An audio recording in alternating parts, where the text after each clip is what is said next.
मित्रांनो, एका गावात एक बाबा येतो आणि त्या गावात त्या बाबाची खूप पूजा केली जाते. तो बाबा भूतकाळातील गोष्टी सांगत असायचा, लोकांचे भविष्य सांगत असायचा, लोकांच्या घरात जाऊन झाडफूक करत असायचा. तंत्रविद्येची क्रिया देखील त्याला माहीत होती. त्याच गावात राहणारी एक महिला, तिला 7 वर्षांपासून मूल होत नव्हतं. तर त्या महिलेची सासू त्या महात्माकडे जाते आणि त्या बाबाला आपल्या घरी घेऊन येते. आपल्या सुनेच्या भविष्याबद्दल जेव्हा ती विचारते तेव्हा तो बाबा बघतो की तिची जी सून आहे खूप सुंदर आहे. तो बाबा सुनेला बघून बोलतो की हिच्यावर तर खूप मोठी तंत्रक्रिया केली गेलेली आहे. या जन्मात तर काय, मात्र पुढच्या 7 जन्मात देखील हिला मूल होणे शक्य नाही. महिलेची सासू त्या बाबांना विचारते की बाबा, नक्की प्रकार काय घडला आहे. तेव्हा तो बाबा सांगू लागतो की हिचं जे गुप्तांगाचं वस्त्र आहे, जे महिन्याच्या वेळी लाल होत असते मासिक पाळी दरम्यान, ते वस्त्र घेऊन त्यावरती कोणीतरी जादूटोणा केलेला आहे. तुझ्या सुनेचे गुप्तांग बांधून टाकलेले आहे, त्यामुळे तुझ्या सुनेला मूल होणं शक्य नाही. तर त्या महिलेची सासू बोलते की बाबा, याच्यावरती काही उपाय सांगा. अखेर माझ्या सुनेच्या योनीवरती जी क्रिया करण्यात आलेली आहे, ही क्रिया दूर कशी करणार. तर ते महात्मा म्हणतात की मी आहे तर हे सर्व शक्य आहे. मी सर्व काही ठीक करू शकतो आणि माझ्यामध्ये ती क्षमता देखील आहे. मात्र तुझ्या सुनेला लगभग 10 दिवस तुला माझ्याकडे पाठवावे लागेल. त्यानंतर मी तुझ्या सुनेच्या गुप्तांगाची पूजा करेल. लगभग रात्रीच्या 12 वाजता हवन क्रिया करेल आणि त्यानंतर 10 दिवसानंतर तुझी सून ही अगदी ठीकठाक होईल आणि त्यानंतर तुझ्या सुनेला मूलबाळ होऊ शकतं. मित्रांनो, बाबांनी तिला सांगितले की याबद्दल कोणालाही काही माहीत झाले नाही पाहिजे.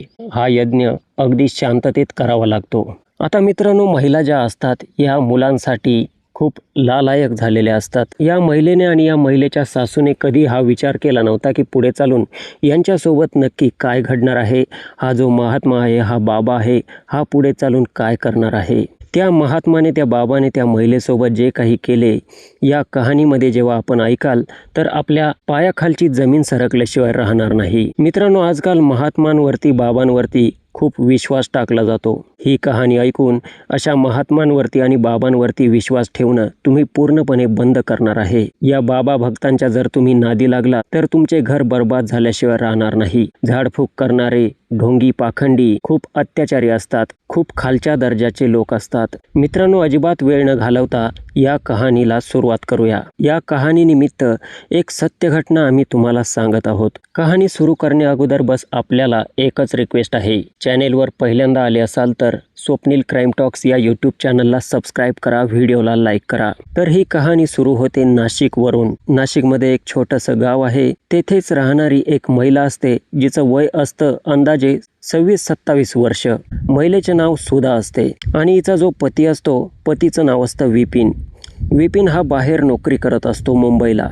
घरी विपिनची आई आणि विपिनचा छोटा भाऊ असतो. विपिनच्या बहिणीचं लग्न झालेलं असतं. आता या महिलेचं आणि विपिनचं लग्न होऊन 7 वर्ष झालेले असतात. मात्र अजूनपर्यंत सुधाला विपिनपासून मूलबाळ काही झालेलं नव्हतं. लग्नानंतर 1-2 वर्ष त्यांनी देखील विचार केला नव्हता. मात्र 2 वर्ष झाल्यानंतर देखील मूल होत नाही, म्हणून हा विपिन आणि सुधा खूप परेशान राहू लागले होते. विपिनची जी आई होती, तिला देखील नातवाचं सुख मिळत नव्हतं, त्यामुळे ती देखील खूप परेशान होती.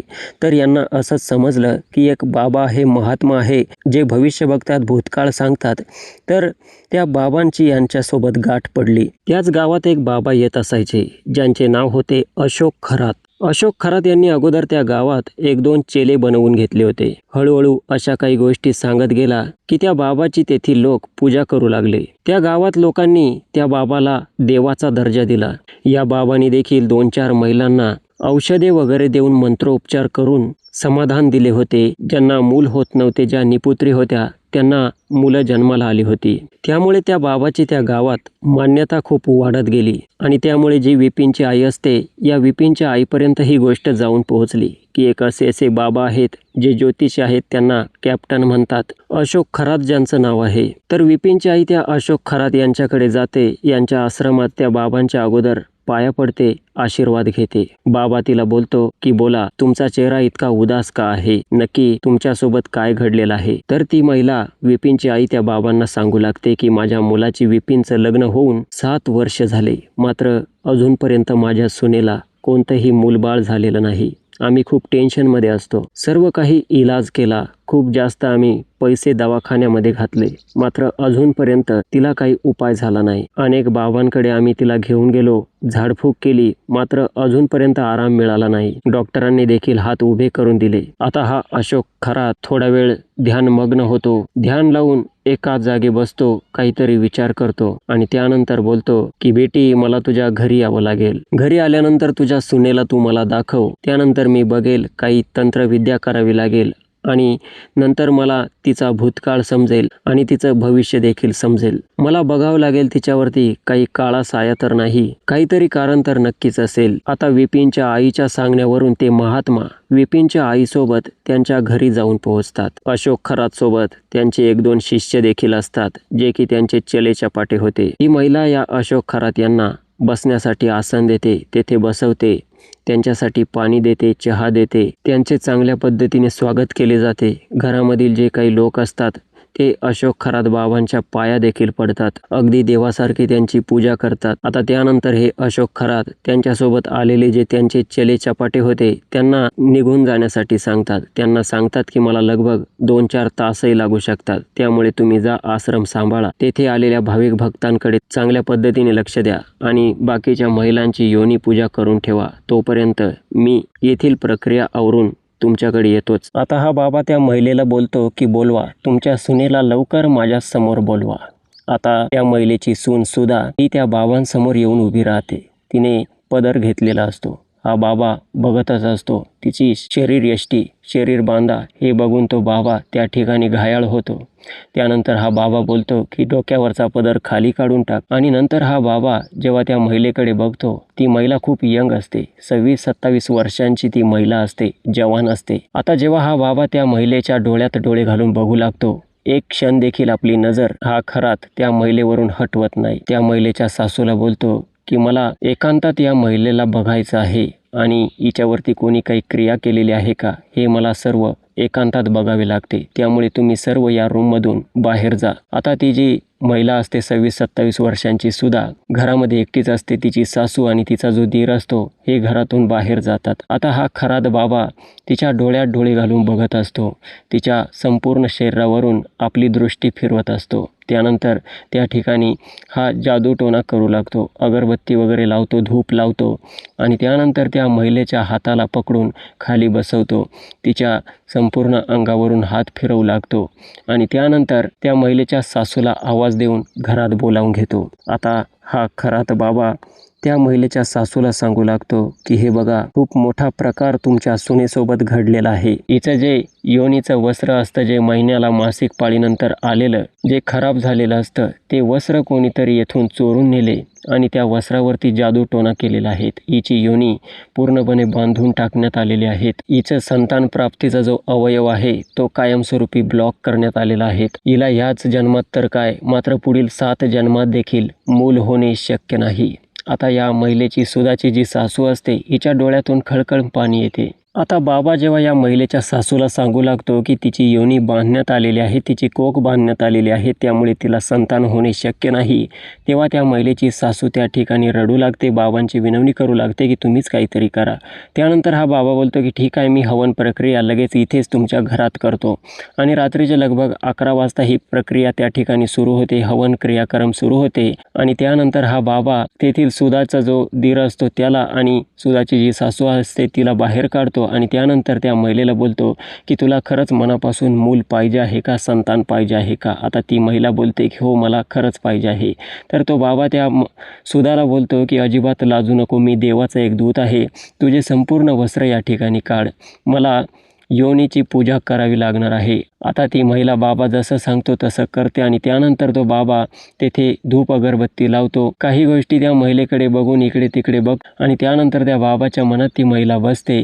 ते सर्व झाल्यानंतर, ती पूजापाठ झाल्यानंतर तो सुधाच्या सासूला आणि दिराला आतमध्ये बोलावून घेतो आणि जेव्हा सुधाच्या सासूला सांगतो की हे इतकं सहज आणि इतकं सोपं नाही, याला तोडण्यासाठी लगभग 10 दिवस लागणार आहेत आणि 10 दिवसांसाठी मी येथे येऊ शकत नाही, त्यासाठी तुमच्या या सुनेला तुम्हाला माझ्या आश्रमात पाठवून द्यावं लागणार आहे. सुधाची जी सासू असते ही बाबांना बोलते की ठीक आहे, आम्ही लगेच आमच्या सुनेला सुधाला तुमच्या आश्रमात पाठवून देतो. तर हा बाबा त्यांना विश्वासात घेऊन म्हणतो की नाही, असं लगेच पाठवू नका. त्याच्यासाठी 4 दिवस जाऊ द्या. 4 दिवसानंतर हिचा पती विपिन जो आहे तो स्वतःच हिला माझ्या इकडे आणून सोडेल आणि त्यानंतरच ही क्रिया मला सुरू करता येईल. 10 दिवसानंतर मात्र तुमची ही सून पूर्णपणे बरी झालेली असेल आणि पुढे चालून हिच्या पोटात गर्भहार राहणार आहे. आता जी ही सासू असते ही त्या बाबांवरती खूप विश्वास ठेवते. सुदाचा जो दीर असतो तो देखील विश्वास ठेवतो आणि त्यानंतर त्यांची तयारी सुरू होते की नक्कीच या बाबांकडे आपण सुदाला पाठवून देणार आहेत. विपिनची आई विपिनला कॉल करून बोलावून घेते आणि जसे 4 दिवस होतात, 4 दिवसानंतर हा विपिन स्वतःच आपल्या पत्नीला सुदाला बाईकवरती बसवतो आणि त्या बाबांच्या इथे नेऊन सोडून देतो. बाबा सांगतो की अजिबात काळजी करू नको बेटा, सर्व काही मी ठीकठाक करून देणार आहे. आता येथून पुढे तुझी पत्नी वांझोटी राहणार नाही, हिला मूल होणे शक्य आहे. निश्चिंत होऊन तू घरी जा. त्यानंतर विपिन जो असतो हा आपल्या पत्नीला तेथे सोडून घरी निघून जातो. आता त्यानंतर मित्रांनो जशी रात्र होते, या बाबाच्या 2-4 सेटिंगवाल्या त्याच्याच महिला असतात. या बाबाने त्या महिलांना आपल्या आश्रमामध्ये ठेवलेलं असतं पूजापाठ करण्यासाठी. या महात्माचे काही चेले चपाटे देखील असतात, त्याच्या इशाऱ्यांवरती नाचणारे. जे बाबा सांगेल ते चेले चपाटे करत असतात आणि त्याच्या महिला असतात त्या देखील महिलांना पकडत असायच्या. त्यांचे वस्त्र वगैरे काढण्याचं काम त्या महिला करत असायच्या. बाबांचा जय जयकार करत असायच्या. मात्र ही जी सुधा होती ही समजू शकली नव्हती की हा बाबा नक्की कोण आहे आणि काय करत असतो. जसे रात्रीचे 12 वाजतात त्या महिलेची हवन क्रिया सुरू होते. तो महात्मा त्या महिलेला एका रूममध्ये घेऊन जातो क्रिया करण्यासाठी आणि त्यानंतर अगरबत्ती धूपबत्ती लावतो आणि धूपबत्ती अगरबत्ती जाळल्यानंतर त्या महिलाचे सर्व कपडे हा बाबा काढू लागतो आणि त्या सुधाची गुप्तांगाची पूजा हा बाबा करू लागतो. महिला ग्रोथच्या हालतमध्ये नव्हती. सुधावरती त्याने अशी काहीतरी जादू केलेली असते, असं काहीतरी तिला खाण्यासाठी दिलेलं असतं की ही सुधा काही करू शकत नव्हती. जशी की ही सुधा पूर्णपणे त्या बाबाच्या संमोहनात बांधून गेलेली होती. तो बाबा जसं सांगायचा तसं ही सुधा करू लागली होती. मित्रांनो 10 दिवस या सुधासोबत हा बाबा, हा खरात बाबा तिच्यासोबत वाईट काम करत असायचा आणि या बाबाला साथ देणारे त्याचे चेले चपाटे देखील होते. काही महिला देखील होत्या. जेव्हा 10 दिवस होतात, जेव्हा ही महिला आपल्या घरी जाण्यासाठी तयार होते, तेव्हा सुधाची संमोहन क्रिया ही समाप्त होते आणि त्यानंतर सुधाला सर्व गोष्टी आठवू लागतात आणि तिला स्वतःचीच लाज वाटू लागते. आता तिला समजत होते की या बाबाने कशा पद्धतीने तिच्या योनीची पूजा करायची म्हणून तिला रूममध्ये घेऊन गेला. त्यानंतर तिच्या संपूर्ण अंगावरील वस्त्रे काढून टाकण्यात आले आणि तिच्यासोबत हा रोज संभोग करत असायचा. आता ही सुद्धा जशी घरी येते, घरी आल्यानंतर आपल्या पतीला आणि सासूला त्या महात्माचं सर्व कांड सांगू लागते. या महात्माने सुधाला असे देखील सांगितले होते की येथे जे काही झाले ते जेव्हा तू दुसरं कोणाला सांगशील तेव्हा तुला संतान कधीच होणार नाही. त्यामुळे येथे जे काही घडले ते तुझ्यामध्ये आणि माझ्यामध्येच राहील. जर तू कोणाला सांगितले तर तुझ्या पतीचा मृत्यू देखील होऊ शकतो, तुझ्या घराचा सर्व नाश होऊ शकतो. मात्र मित्रांनो सुधा जी होती हिला ते सहन झाले नाही आणि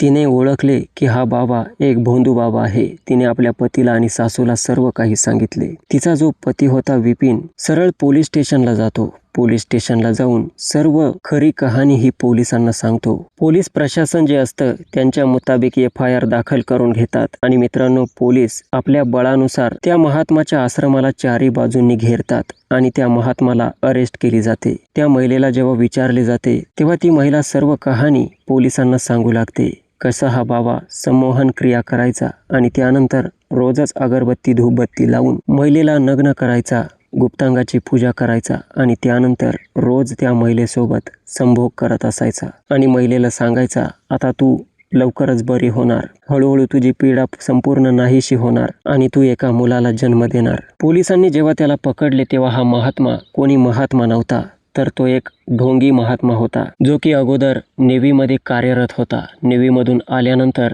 त्याने हे काम करण्यास सुरुवात केली होती. त्याला लवकर श्रीमंती पाहिजे होती आणि नेव्हीमध्ये त्याला महिलांचा सहवास लाभला नाही, म्हणून येथे येऊन त्याने श्रीमंत महिलांना अशा पद्धतीने ब्लॅकमेल करण्यास सुरुवात केली होती. योनीची पूजा करण्याच्या नावाखाली त्याने अशा अनेक श्रीमंत महिलांना, जवान महिलांना असं आपलं शिकार बनवले होते. आता हा महात्मा तुरुंगामध्ये बंद आहे. मित्रांनो अशा प्रकारे या बाबाचा पर्दाफाश केला गेला. मित्रांनो, अशा पद्धतीने धर्माला बदनाम करणाऱ्या, झाडफूक करण्याच्या नावाखाली, पूजा करण्याच्या नावाखाली असे कृत्य करणाऱ्या ढोंगीला नक्कीच कठोरात कठोर शिक्षा झाली पाहिजे. याबद्दल आपले काय मत आहे कमेंट सेक्शनमध्ये नक्की मांडू शकता. बाकी या व्हिडिओचा माझा उद्देश कोणाच्या भावना दुखावण्याचा नाही, तर आपणास जागरूक करण्याचा आहे. व्हिडिओ आवडला असेल तर लाईक करा आणि अशा सत्यघटना, क्राईम स्टोरीज नेहमी ऐकत राहण्यासाठी स्वप्नील क्राईम टॉक्स या यूट्यूब चॅनलला सबस्क्राईब करा. भेटूयात पुढच्या व्हिडिओमध्ये. धन्यवाद. नमस्कार.